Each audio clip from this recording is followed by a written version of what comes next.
Hello friends, welcome back to my YouTube channel. मैं कुलदीप आपका पुनः स्वागत करता हूं आज के इस नई वीडियो में। हम विभिन्न परीक्षाओं को लेकर के विभिन्न सब्जेक्ट के previous year question paper solve करते हैं। आज के इस वीडियो में हम गणित के 10 प्रीवियस ईयर क्वेश्चन को सॉल्व करेंगे। जर्नल मैथ और जर्नल एप्टीट्यूड के प्रीवियस ईयर क्वेश्चन पेपर को करेंगे और इनके साथ हम कॉन्सेप्ट को भी देखेंगे और क्या हमारा अप्रोच होनी चाहिए परीक्षा में, क्या हमारा तरीका होना चाहिए जिसमें सभी लोग एग्जाम में क्वेश्चन को सॉल्व तो करते हैं लेकिन उनका टाइम बहुत अधिक कंज्यूम हो जाता है।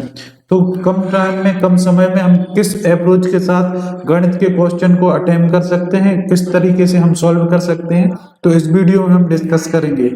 इससे पहले 10 क्वेश्चन हमने पिछली वीडियो में देखे थे, उसके लिए जो आपने प्यार दिया उसके लिए बहुत बहुत धन्यवाद। आज की इस वीडियो में फिर से 10 क्वेश्चन को देखेंगे और इस तरीके से आप अगर डेली बेसिस पर देखते हैं तो आपको एक एक चीज की प्रोसेस पता चल जाएगी। तो ये पटवारी और ITI TO और जो भी परीक्षाएं आगामी होने वाली हैं उन सभी के लिए महत्वपूर्ण होने वाले हैं। तो हम इस वीडियो को स्टार्ट करते हैं। तो आज का हमारा पहला क्वेश्चन है, धनात्मक पूर्णांक x, y और z, x into Y is equal to 14, y into Z equal to 10, z into X is equal to 32 को संतुष्ट करते हैं। तो x plus Y plus Z के मान क्या होगा? आपको x, y, z के मान निकालने हैं और उसका योग निकालना है। तो हम हमारी एग्जाम में अप्रोच होनी क्या चाहिए इसको देखें आप। तो आपको यहाँ पे 14 लिखा है, तो 14 होता है 7 इंटू 2 या 2 इंटू 7 हो सकता है। तो x का मान या तो 7 होगा या 2 होगा या 2 होगा या 7 होगा। अब हम आगे देखते हैं, y is equal to y into Z equal to दिया है आपको 10। तो अगर हम यहाँ पे 7 लेते हैं किसको, y को, तो आप देखते हैं 7 इंटू कुछ भी करें 10 नहीं आएगा। तो 7 तो y को नहीं ले सकते, तो ये कट जाएगा। अब हम किसको लेंगे, y को लेंगे 2। तो 2 इंटू 5 करने पर क्या मिलेगा हमें 10। इसका मतलब y इज इक्वल टू हो गया 2 और z इक्वल टू हो गया 5। अब यहाँ पे लिखो z इक्वल टू कितना 5 और 7 किसका मान है, तो ये भी कितना हो गया 35। तो ये चीज समझ में आई आपको। यहां से पता चल रहा है कि x इज इक्वल टू क्या रखने हैं 7, y इज इक्वल टू क्या रखना है 2 और z इक्वल टू क्या रखना है 5। तो इनका सम कर दो, 7 प्लस 2 9, 9 प्लस 5 कितना हो गया 14। तो इसका सही आंसर क्या हो जाएगा 14। अगर ये आपको समझ में नहीं आया तो आप एक बार वीडियो को रिमाइंड करके देख लीजिएगा, आपको समझ में आएगा। ठीक है, तो इस तरीके से अप्रोच होनी चाहिए। ये सेकंड मुश्किल से 20 सेकंड का क्वेश्चन है, तो आप इससे ज्यादा टाइम लगाते हैं तो वो व्यर्थ है। अगला क्वेश्चन है, एक पति और पत्नी की औसत आयु कितनी है? औसत आयु 7 वर्ष पहले 27 वर्ष थी जब उनका विवाह हुआ था। अब पति पत्नी और उसके पुत्र की औसत आयु कितनी है? 24 वर्ष। तो अभी पुत्र की आयु क्या होगी? तो हम सबसे पहले क्वेश्चन पढ़ेंगे और उसको सॉल्व करेंगे। लिखा है, एक पति और पत्नी की औसत आयु 7 वर्ष पहले कितनी थी? 7 वर्ष पहले कितनी थी? 27 वर्ष। तो 27 वर्ष 7 वर्ष पहले थी, तो इसका डबल कितना हो जाएगा? 27 दूनी 54। तो उसका 7 वर्ष पहले योग कितना होगा? 54, क्योंकि 27 पति की और 27 पत्नी की, इसीलिए इसका क्या कर दिया हमने डबल। ये सम कितने कब का है? 7 वर्ष पहले का। अब 7 वर्ष पत्नी की आयु बढ़ गई और 7 वर्ष किसकी आयु बढ़ गई? पति की। तो इसमें कितना ऐड करना पड़ेगा? 7 पति का और 7 पत्नी का। तो प्लस कितना कर देंगे? 14। तो वर्तमान में इसका सम कितना हो जाएगा? 4 4 8, 5 और 5 कितना 6। तो वर्तमान में इनका सम कितना हो जाएगा? 68। अब आगे पढ़ते हैं, जब उनका विवाह हुआ था तो इस मतलब 7 वर्ष पहले विवाह हुआ था। अब उसका एक बच्चा भी है। तो वर्तमान में तीनों की औसत आयु कितनी है? तीनों की औसत आयु कितनी है? a plus B plus C is equal to बटे 2, मतलब 3 जन है तो बटे 3 इज इक्वल टू कितना 24। तो सम कितना हो जाएगा? a प्लस बी प्लस सी बराबर 24 गुणित 3 बराबर कितना 72। वर्तमान में कितनी हो गई? 72। बच्चा कितने का हो जाएगा, 4 वर्ष का। वर्तमान में 2 जन की कितनी है, 68। वर्तमान में 3 जन की कितनी है, 72। तो जो 4 का डिफरेंस इन दोनों के बीच में है वो किसकी आयु हो गई, उसके पुत्र की आयु। आई होप ये समझ में आया होगा। अगर समझ में नहीं आया हो तो एक बार पुनः वीडियो को रिमाइंड करके देख लीजिए, आपको समझ में जरूर आएगा। मैं बार बार इसीलिए नहीं बता सकता इसमें क्योंकि वीडियो की लेंथ अधिक हो जाएगी। और अगर आपको फिर भी समझ में नहीं आता तो कमेंट बॉक्स में लिख दीजिएगा, मैं पर्टिकुलर कोई भी एक क्वेश्चन को सॉल्व करके अलग से अपलोड कर दूंगा वीडियो, तो आप कमेंट बॉक्स में इसको लिख सकते हैं। लुप्त संख्या x को निकालिए, x का मान निकालना है। आप यहाँ पे देख सकते हैं 3 इंटू 4 कितना हो गया 12, 6 इंटू 4 कितना हो गया 24, तो 2 इंटू 4 कितना हो जाएगा 8। तो इसका सही आंसर हो जाएगा 8। इससे ज्यादा इसमें समय लगाने का है ही नहीं। नेक्स्ट क्वेश्चन, एक 300 मीटर लंबी रेलगाड़ी 0.4 मिनट में एक खम्भे को पार करेगी। 450 मीटर लंबे पुल को पार करने में कितना समय लेगी। तो उन्होंने बोला है कि 300 मीटर ये खम्भा है, 300 मीटर की ये रेलगाड़ी है, 0.4 सेकंड में पार करती है। तो अब कितनी दूरी तय करनी पड़ेगी, केवल 300 मीटर। लेकिन अगला उन्होंने बोला है कि 450 मीटर क्या है, प्लेटफॉर्म की लंबाई है। 450 मीटर प्लेटफॉर्म की लंबाई है और 300 मीटर किसकी लंबाई है, रेलगाड़ी की लंबाई है। तो आप कितना पार करना पड़ेगा, 300 प्लस 450 मतलब 750 मीटर। तो इसको ऐसे करेंगे कि 300 मीटर कितने समय में पार करती है, 0.4 मिनट में, तो बटे 750 मीटर कितने समय में पार करेगी, तो हमने लिख दिया x, है ना। तो इसको जब काटेंगे तो 0 से 0 कट जाएगा, 15 दूनी 30, 15 पना 75।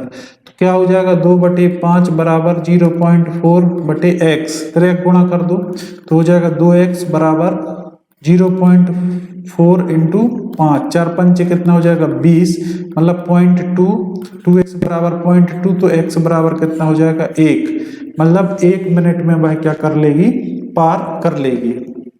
अगला क्वेश्चन है 5, 10, 15, 20 श्रेणी में 15वां पद कौन सा होगा। तो 15वां पद बताना है, तो इसका होता है a प्लस n-1 इंटू डी।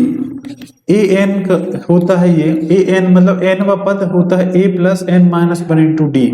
तो उन्होंने पूछा a 15, n की जगह पे हमने क्या लिख दिया 15। a कहलाता है पहला पद, तो हो गया 5 प्लस n कितना है 15, 15 माइनस 1, डी कितना है, डी मतलब होता है इनका डिफरेंस, तो डिफरेंस कितना है 5, तो यहाँ पे आ गया 5।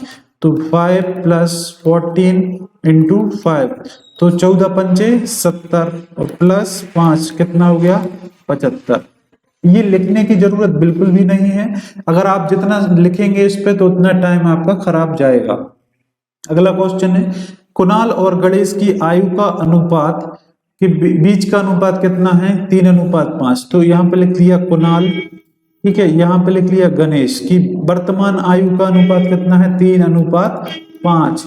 यदि अब से 4 वर्ष बाद कुणाल और गणेश 12 वर्ष छोटा होगा तो कुणाल की वर्तमान आयु क्या है। आप ये जान सकते हैं कि 4 वर्ष बाद भी 4 वर्ष का अंतर है, तो यहाँ पे आप देख सकते हैं कि यहाँ पे जो 2 यूनिट का अंतर है तो कितना है 4, 1 यूनिट का अंतर कितना होगा 2, ठीक है, सॉरी 2 यूनिट का अंतर कितना है 12, कितना है 12, तो 1 यूनिट का अंतर कितना हो जाएगा 6, ठीक है। अब इस 6 का गुणा दोनों में कर दो, 6 तेरी 18 हो गया, 6 पंचे 30 हो गया। पूछा किसकी है, कुणाल की आयु कितनी हो जाएगी 18 वर्ष। अगर गणेश की पूछी जाती तो 30 वर्ष, तो हमारा आंसर कितना हो जाएगा 18 वर्ष। अगला क्वेश्चन है एक संख्या को जब 361 से विभाजित किया जाता है तो शेषफल 47 होता है, अगर 19 से विभाजित करेंगे तो कितना होगा। तो आपको कुछ नहीं करना है, 47 को 19 से विभाजित कर देना है, तो 19 दूनी होता है 38, यहाँ कितना बचा 9, तो आंसर कितना हो जाएगा 9। नेक्स्ट क्वेश्चन समान त्रिज्या और ऊंचाई वाले एक शंकु और बेलन के आयतनों के बीच अनुपात क्या होगा। तो सब चीजें समान हैं, तो बेलन का आयतन और शंकु के आयतन का आपको फॉर्मूला आना चाहिए। शंकु का आयतन होता है 1/3, ठीक है 1/3, पाई आर स्क्वायर एच, और बेलन का आयतन होता है पाई आर स्क्वायर एच। इनसे इससे ये कट गया, यहाँ पे 1/3 इज इक्वल टू बचा 1, तो इसका ट्रांसपोज कर दोगे तो 1 बराबर 3, तो 1:3 कितना हो जाएगा 1:3, यहाँ पे रेशियो का साइन आ जाएगा, तो 1:3 इसका आंसर हो जाएगा। नेक्स्ट क्वेश्चन, ये क्वेश्चन आपको सॉल्व करना है, लिखा है सरल कीजिए, सिंप्लीफाई। तो इस तरीके के क्वेश्चन बहुत ही आसान होते हैं। देखो यहाँ पे अपॉन में है, ये ऊपर है, तो ये तो डायरेक्ट कटने वाला है। अब इसको लिख सकते हैं 27 को 3 टू दी पावर कितना लिख सकते हैं 3, 3 के ऊपर 3 की घात गुणित, ये माइनस में घात है, ऋणात्मक घात है, तो इसको 1 अपॉन के फॉर्म में लिख देंगे, 3 के ऊपर 5/3, यहाँ पर घात हो गई धन की, गुणित इसको कैसे करेंगे, इसको भी ऐसे ही कर देंगे 1/√3 के ऊपर 7, और ये जो क्यूब रूट की पावर है यहाँ पहुंच जाएगी, तो ये हो जाएगा 3 टू दी पावर 3 गुणित 1/3 3 के ऊपर 5/3 की घात गुणित 1/3 के ऊपर 7/3 की घात। तो यहाँ पे इन दोनों को क्या कर देंगे, जोड़ देंगे, तो ये हो जाएगा 3 टू दी पावर 3 गुणित 1/3 टू दी पावर, ये यहाँ पे घातें आधार समान है, तो घातें ये क्या हो जाएंगी, जुड़ जाएंगी, तो 7 5 12, 12 कितना हो जाएगा 3 से काट देंगे तो 3 एकम 3, 3 चौको 12,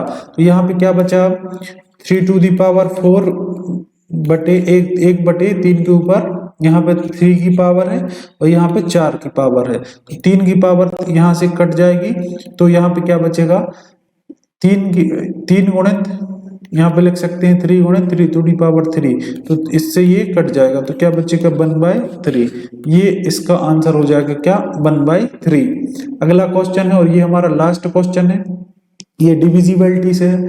निम्नलिखित में से कौन सी एक संख्या 3 से विभाजित है, तो 3 से विभाजित संख्या को जांच करने के लिए हम अंकों को जोड़ देते हैं, जैसे 8 और 2 10, 7 17, 17 और 6 23, 23 और 4 23 और 4 27, 3 30, 2 32, 32 3 35, 35 3 से डिवाइड नहीं होता तो ये नहीं होगा, 9 8 17, 17 और 6 23, 6 29, 29 3 32, 32 भी नहीं होता, 2 और 3 5 4 9, 5 14, 6 20, 7 27 और 8 35, ये भी नहीं।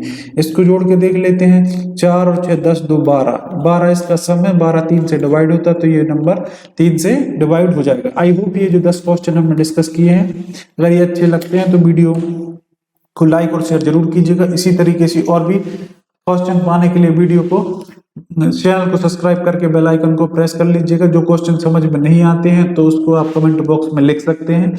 आपसे जल्दी मिलते हैं नेक्स्ट वीडियो में, तब तक के लिए धन्यवाद।